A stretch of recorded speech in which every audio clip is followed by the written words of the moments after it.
बात अच्छी लगे तो तालियां जरूर। पहले पूजा हो जाए, आगे बढ़ाने अनुमति प्रदान करें।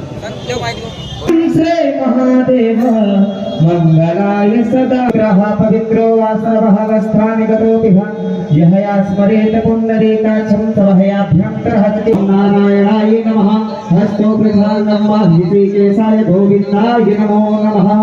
हरि ओं पादन्नस्यं महत्पूर्णं पवित्रं पापनाशनं आपदापहे नमः।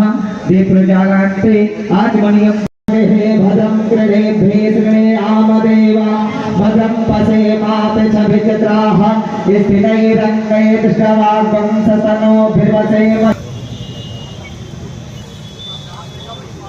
हरि ओं मातद्वारा ध्यादक्षां नित्यपुष्टाङ्गणेशम् ईश्वरं सर्वभूतानां कामभूतहे श्री अम्मा।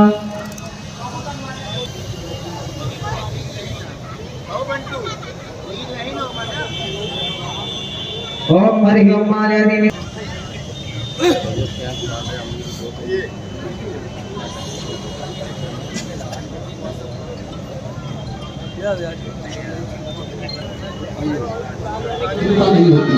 खुल करके बोलने का मौका मिलता है। मैं उन जाहिलों से ये प्रश्न ने तुमको मेहमान समझा, तुमने हमको काफिर। बस इतना बता दो खंजर पीठ में क्यों उतारा। बस इतना बता दो कि खंजर पीठ में क्यों उतारा। एक है उससे है, एक है दो। भारत माता की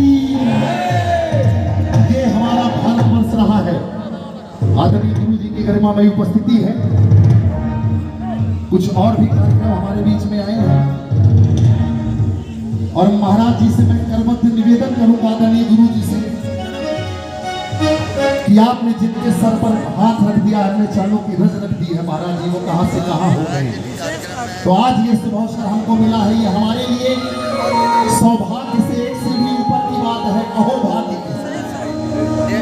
को हम सभी अपना पिता कहते हैं, गर्व से कहते हैं कि हमारे बाप का हिंदुस्तान था।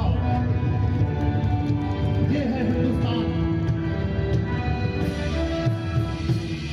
ये मैं बोलने की ताकत तभी कर पा रहा हूँ, गुरु जी बैठे हैं। मंगल कामना करता हूँ इस सनातनी नववर्ष के लिए। और इस नववर्ष के पावन पर्व पर पूरे देश और दुनिया से राम भक्त सनातनी अयोध्या आते हैं। पूरे देश के लिए मंगल कामना है। अयोध्या में लाखों लाख श्री राम जन्मभूमि मंदिर के दर्शन के लिए, हनुमानगढ़ी के दर्शन के लिए सभी मंदिरों में जाकर पूजा करते, अनुष्ठान करते, अपने जीवन को धन्य करते हैं। क्योंकि यह पावन पर्व है ये नववर्ष का और संग शताब्दी वर्ष भी है।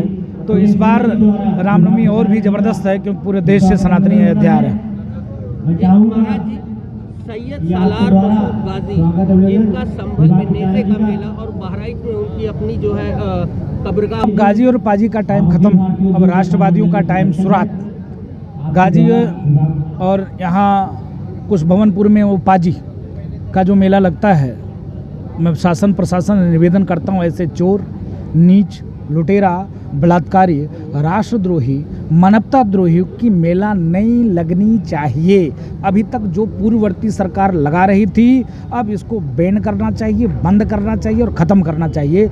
यह सभी सनातनी, सभी हिंदू और सभी भारतवासियों का यह मांग है कि ऐसे आतंकवादियों का मेला लगाना, ऐसे अपराधियों का मेला लगे जो लाखों मंदिरों को तोड़े हों, लाखों माँ बहन बेटियों का इज्जत लूटे हो, कत्लेआम किया हो, उसकी मेला लगना कहीं कतई अच्छी बात नहीं है। लेकिन मैं आभार व्यक्त करता हूँ, अभी संभल में वहाँ प्रशासन ने रोक लगाई और रुका भी। महाराज जी इतिहास दोहराने के कगार पर है। पाकिस्तान एक बार फिर तो टुकड़ा होने के तैयार है। बलूच लड़ाके लगातार पाकिस्तान का 2 ने 3 टुकड़े होना चाहिए। जिस प्रकार से बलूचों के साथ जाति हो रही है, उनकी माँ बहन बेटियों को उठाना, कत्लेआम करना, गोली मार देना, ये नाइंसाफ़ी है बलूचों के साथ में। मैं विश्व बिरादर से मांग करता हूँ, क्या मानवाधिकार कहाँ चला गया? बलूचों के साथ दुर्व्यवहार हो रहा है, उस पर क्यों मौन, क्यों चुप, क्यों शांत?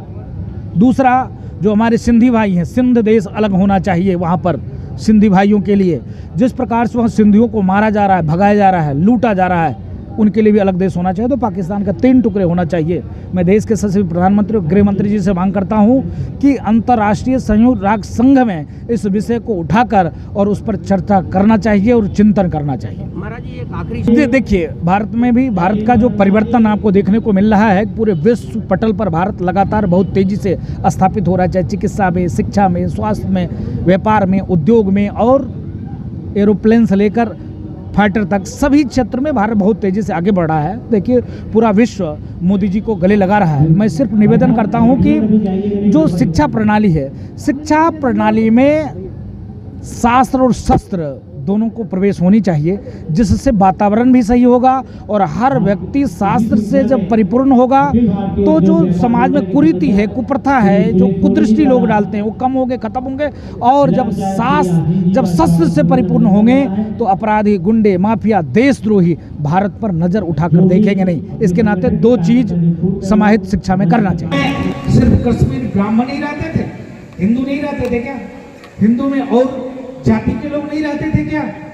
क्या जा रहा है? नाम दे दिया कश्मीरी ब्राह्मण, बस जय श्री राम, मारा गया, काटा गया, भगाया गया। आप समझो कि 500 बीघे खेती थे एक व्यक्ति के पास।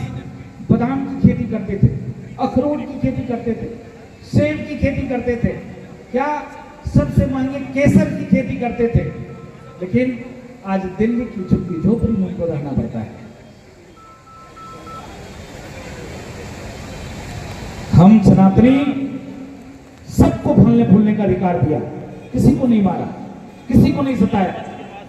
हम निकलते हैं रास्ते से तो मैं देखता हूं लोग ऐसे ऐसे शुरू कर देते हैं, चाहे किसी की इबादत जगह हो, किसी का हो, शुरू हो जाते हैं ऐसे ऐसे, सबका करते हैं।